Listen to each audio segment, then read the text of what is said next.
had to get rid of some of them. We turned his bedroom into the headquarters for the search.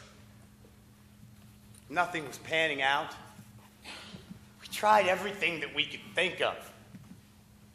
The police, on the other hand, had already found themselves a suspect.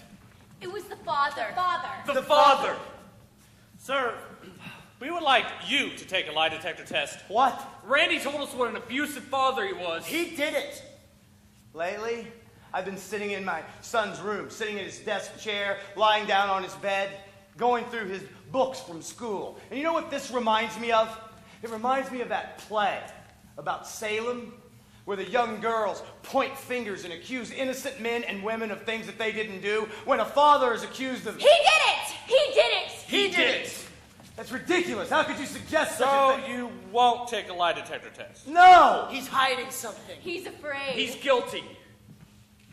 Randy always comes to school.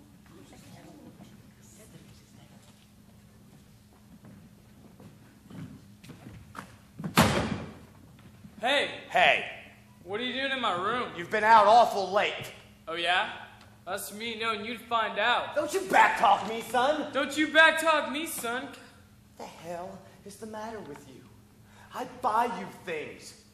Your mother and I bought you that new riding mower. We got you that great car. We treat you like a king. And this is how you repay us? You come home stinking of liquor and Can smell... you even hear yourself? How do you repay me? I'm the perfect son. I get good grades. I don't do drugs. I dress clean. And then I fall in love. And you hate the girl. That girl is a menace, and you would do better off forgetting her name. I won't. I can't. Please.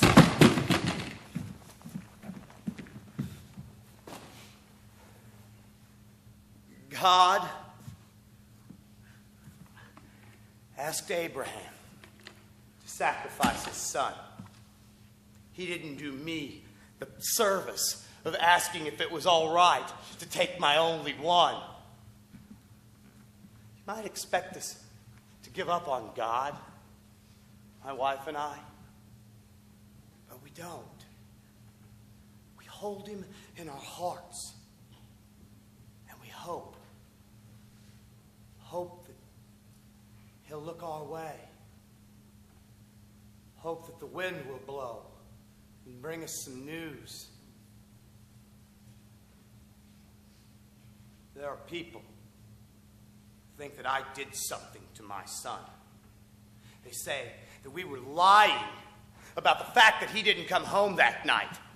That we made up the story about standing in our driveway at 6 o'clock in the morning, staring out at the highway, wondering where he was because he'd never been that late before. We stood there in our pajamas in the cool morning, both of us thinking the worst. What are you doing? What are you doing sneaking around here at 6 o'clock in the morning? Nothing. I wasn't doing nothing. That's the way most of them acted.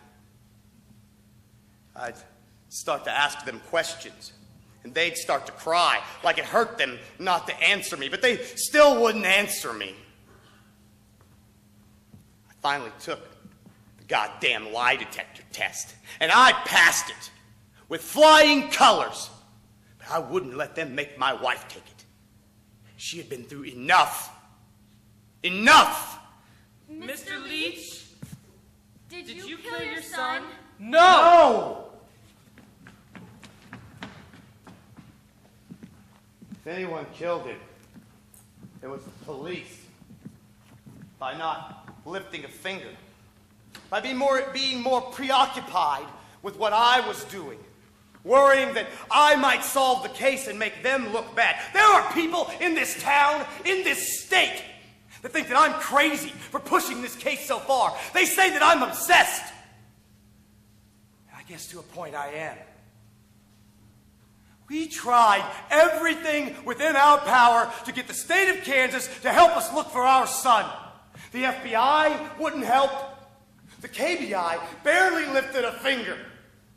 And finally, we had to turn to other alternatives for answers. We talked to a half a dozen psychics and various other interpreters of the spirit world.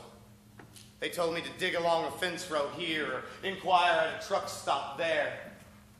Nothing ever came of it. Not until we talked to one psychic in particular.